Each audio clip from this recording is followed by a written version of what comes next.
All right, guys. Our next guest is the man behind the striking of Stockton's own Nick and Nate Diaz. He can be seen cornering Nate in all his fights and is the head of Richard Perez Boxing. He is Richard Perez himself. Richard, thanks for joining us back on the show. How are you today? Fine. Thank you for having me. No, the pleasure is all ours, Richard, especially during such a festive season right now with Thanksgiving around the corner. Tell us, what are the plans for Thanksgiving over there? We know it's a huge holiday in America. Another turkey. Another turkey. Do you cook it, or do you have someone else cook it and add all the trimmings for you, Richard? No, I just do the cooking, and my wife does the other part. Wow, unbelievable. And do you guys have any fun traditions or anything else that you guys like to do? We know a lot of families like to get together and watch a bit of football. Yeah, we're going to Sacramento to see family up there. We got brother-in-law and sister-in-law up there. Oh, very nice. Awesome. Well, there's a lot to talk to you about. Obviously, the last time we spoke, Richard, it was all about Nate versus Conor McGregor, the trilogy. Now it seems like the attention has turned to Tyron Woodley. Tell us, is this true? Will Nate Diaz be fighting Tyron Woodley at UFC 219 in December? I don't think so. I just UFC doesn't want to give Nathan the money, because what Woodley's trying to do, he's trying to get his name up there. Mm-hmm. And he wants to fight the best, so he wants to fight Nathan, but UFC doesn't want to pay Nathan, so why fight him? Mm-hmm. He can fight McGregor, Because Tyron said that he was offered that fight. Do you know, was Nate actually offered to fight Tyron Woodley? I don't really know. I just know from what it said on Facebook. I haven't called Nathan at all. I've been really busy at the gym, and I know he's been busy doing other stuff, but just what I see and hear, I seen Woodley talking the other day about Nathan being scared homie, but it's not that. It's not all about that, being scared. Nathan ain't scared to fight nobody. It's the money, and Dana White and UFC doesn't want to pay him. What do you deserves it. What do you think? I know you haven't sort of spoken to Nate, maybe in the last few days, but what do you think the chances are that Nate and the UFC can come to some kind of deal and maybe come to a right price? Well, the chances are, it could be, never know. It'll pop right up tomorrow and say, yeah, they're fighting. They give him what he wants, and maybe not. Because I know they want a main event and they're trying really hard. Yeah. But they have to cop out with the money. They're being too greedy with the money right now. It's hurting a lot of fighters. Mm. What do you know Nate's asking price? I know last time we spoke to you, when we spoke about the McGregor trilogy, you threw out like 20 to 30 million. Is it similar for the Tyron Woodley fight, or is it a little bit less? Because I don't know. You know what? I'm sorry, but I really don't know because I haven't talked to him. Yeah. Once I found out it wasn't true, I was going to call him. I said, "No, I'm not. Why call him? It's not true." But I really don't know what he told him at all. I don't. But it's probably. I don't think it's 20 million. To be honest with you, they're probably close to it, not 20. I don't know. It could be close, And it's worth it because Woodley wants to get his name up there. He wants to fight the best. He can be noticed. See, right now he's not really getting a lot of publicity like Nathan does with the people, the crowd. Whether they like you or they hate you, they want to see Nathan. So that's what he's going for. You've spoken about how much you think Nathan is worth. If he did take this Tyron Woodley fight, obviously he's passing up a huge paycheck and another Conor McGregor fight. What would you like to see as the minimum, as what UFC would pay him if this fight did come together? What do you think he's worth at a minimum if he did take this Woodley fight? 15 million, easy. Because he's a star right now. McGregor can't even fight right now. He got suspended. So. And Woodley's trying to fight everybody. He said that McGregor doesn't want to fight him. He says BJ Penn doesn't want to fight him. He's naming all these people that want to fight him, because he's trying to get his name. He's trying to get up there, and nobody wants to. He's got the belt. So what? The belt don't mean nothing anymore. It's about who you're fighting to make money. Do you think, because you mentioned it before, UFC 219, it's, there's some great fights. You obviously got Cyborg and Holly Holm. There's some other great fights, but it kind of feels like it's missing that something. It's missing that marquee fight. Do you think in that position, it puts Nate in a good position? Do you think 219 kind of needs a Nate Diaz versus Tyron Woodley or something to that effect to give it that marquee value?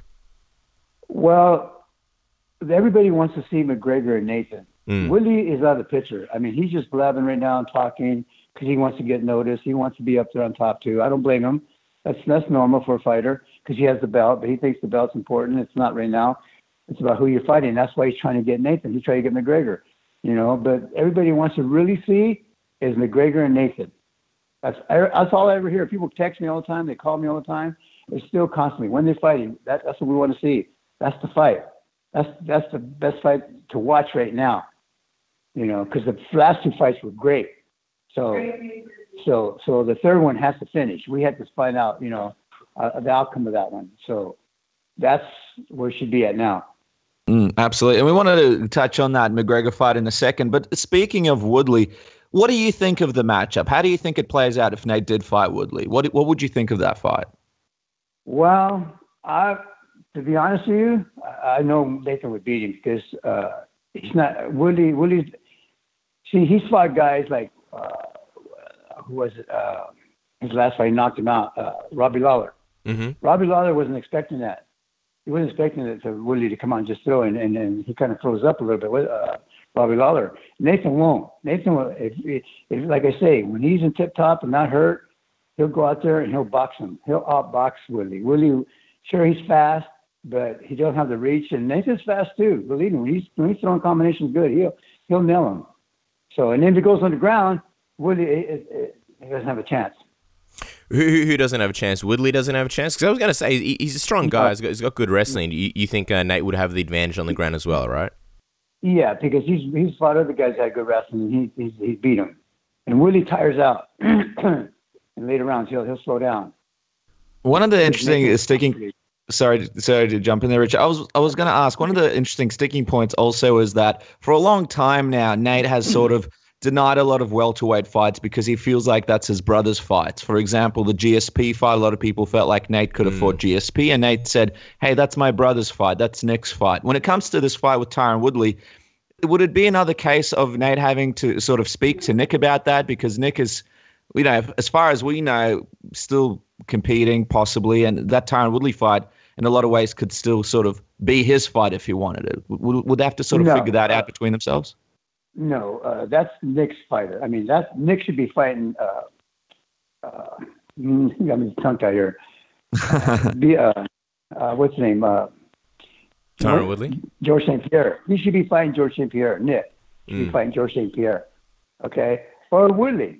Doesn't make any difference. Either one. They're 170. And I believe that they should allow Nick to fight George St. Pierre again, because the first time there was some problems at the hotel with Nick, and it didn't come out right. He wasn't out there and physically well.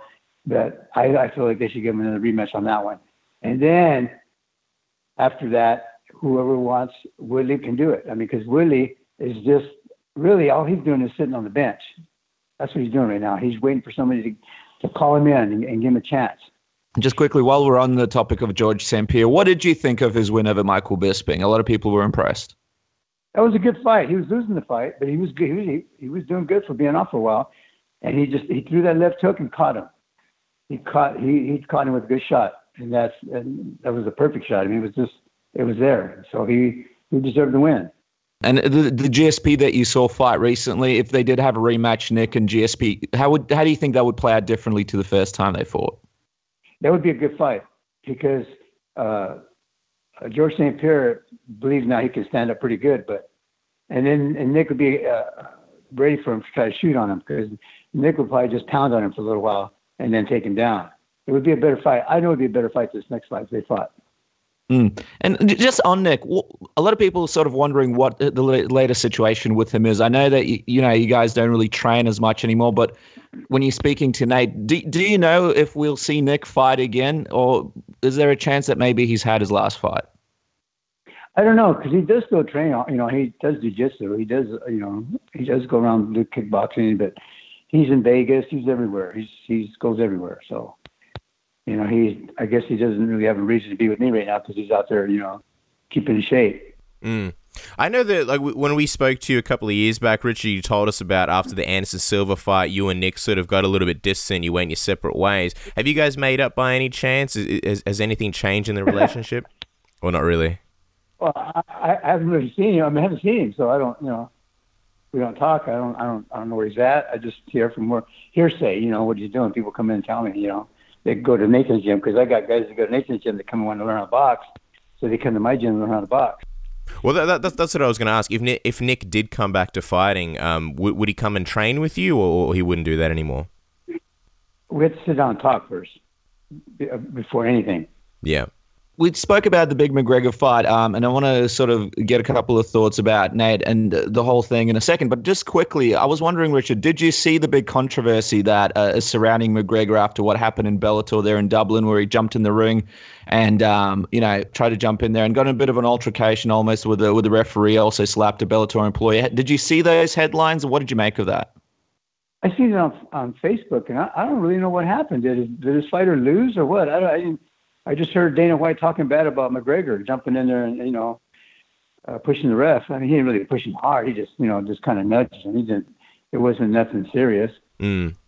But basically, I don't know. His fighter did win, and it was very close to that fighter. And so he jumped in. He kind of wanted to celebrate, and then the referee at that time, he didn't officially stop the fight, and so McGregor was frustrated in his own words because he felt the fight should have been stopped, and he thought it was ridiculous that it wasn't stopped. And then but then afterwards he jumped on the cage, he celebrated, and then he slapped a Bellator employee. Oh, okay. Oh, that's what happened. Okay, so I just caught it, and I just heard Dana White really talking bad about McGregor, and then they cut it off. I just did a little script of it. So I was going to say, so because he was celebrating. Yeah, well, because the thing is, like, when you go and do something like that, you risk the chance of being suspended, and at the moment everything's sort of pending. McGregor may or may not be suspended. We don't really know yet. I was going to say, did that have you worried a little bit? Because we know that the McGregor fight, that's the one that you want for Nate, and if he does get suspended for a certain amount of time, then that fight might be delayed even longer. Was that a sort of cause for concern for you at all? We'll just wait, We'll just wait. Time is good, When you know there's something ahead, it's good. Let's quickly talk about Nate and his training. I mean, he's been doing a lot of stuff lately. We see he's been popping around a lot of different places. But has he been in the gym much? Have you guys been training much? And if UFC 219 does get locked in, is there enough time for you guys to get ready? December? This is, we're in what? November. November, yeah, end of November. That's only 2 months, really. Well, not even, because we're talking like 30th of December, so we're talking like a month and maybe a week, 5 weeks. Yeah, that's going to be another McGregor fight, Yeah, pretty much. Why? I don't know why they do this, but they used to do that to Nathan a lot, and Nick too a lot. When they were fighting a lot, they were fighting like 3, 4, 5 times a year, and they would just call them a week notice. They'd go out there and they'd do it. They'd go out there and perform. They never turned it down, so they finally decided, you know what, this is too much. We're not getting very much money. Everybody else waits a whole year, and they get bigger money than we do. So they stopped. They said, you're not doing that anymore. So what do you think if the UFC were to pony up and meet Nate's demands? Do you think he would have enough time? Because I think one of the things that Woodley was saying is that Nate did like a half marathon recently, at least according to his Instagram. So Woodley's saying, look, he must be in shape. If the UFC did he is. Yeah. He's in shape, but, you have to do everything. Not just marathons. You got to do everything. You have to do jiu-jitsu, kickboxing, boxing. You have to do run. You have to. It has to be the whole package together, not just triathlons. I mean, he's in shape. Don't get me wrong.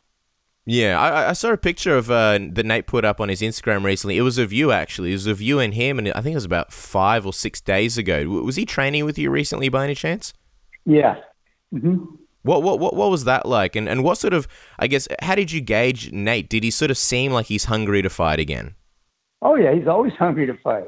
That guy's he's always sparring, always doing jiu-jitsu. He's always doing something. He doesn't sit still.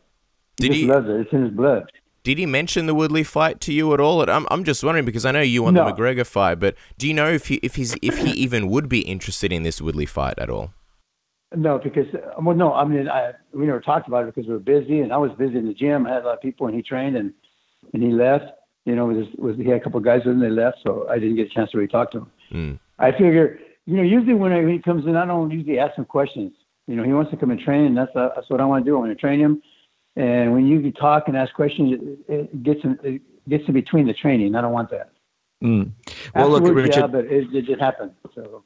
We really appreciate your time. We know it's a very festive period over there in America. As we wrap up, just a quick question. In an ideal world, in a perfect world scenario, what's the perfect amount of time that you'd like to get to prepare Nate for a fight? Because we know the UFC, they kind of call on Nate at the last minute because he's one of those guys that they don't want to pay him the full amount, so that they try and all the other options before they can get him. But if you did that in a perfect world scenario, if you did get an opportunity to train Nate, what's the perfect amount of time to get him 100% ready for a fight? 2 to 3 months, you know. He can get ready 2 months easy, but I always feel 3 months, but he 2 months he can do it. And as it stands right now, in your mind, Richard, Woodley versus Diaz at UFC 219, fairly unlikely, right? Right.